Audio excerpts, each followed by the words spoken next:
अहम खबर आपको दें, सदर आरिफ अलवी और यास्मीन राशिद की मुबैना ऑडियो लीक। यहां सूरत हाल बहुत खराब हो गई है। यास्मीन राशिद की जानिब से कहा गया, जी बिल्कुल, सदर आरिफ अलवी ने जवाब दिया, हमारे वर्कर्स ने पेट्रोल बम फेंकना शुरू कर दिए उस तरफ से भी।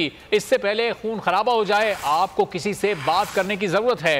यास्मीन राशिद की जानिब से कहा गया, मैंने बात कर ली है। सदर आरिफ अलवी ने कहा, आप कह दें मैं बात कर लेता हूं खान साहब से। यास्मीन राशिद की जानिब से कहा गया, सूरत हाल बहुत खराब है, कुछ लोग मर जाएंगे, कुछ पुलिस वाले भी मर जाएंगे, इलेक्शन मुलतवी ना हो जाएं। यास्मीन राशिद की जानिब से कहा गया। सदर आरिफ अलवी और यास्मीन राशिद की मुबैना ऑडियो लीक। यास्मीन राशिद ये कहती हैं यहां सूरत हाल बहुत खराब है, जिस पर सदर आरिफ अलवी ये जवाब देते हैं, जी बिल्कुल।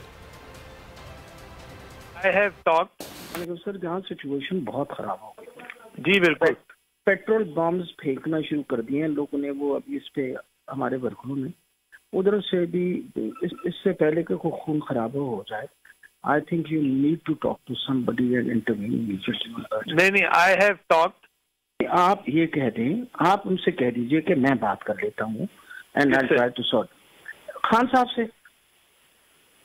नहीं, मैं समझा नहीं आप क्या कह रही हैं। देखिए सर, इस वक्त तो सिचुएशन ये है कि कुछ मर जाएंगे लोग, अभी कुछ पुलिस वाले भी मर जाएंगे। सिचुएशन इतनी बुरी हो जाएगी कि इलेक्शन पोस्टपोन हो जाएगी, जो मकसद था हमारा। ठीक, I think what you need to do is tell him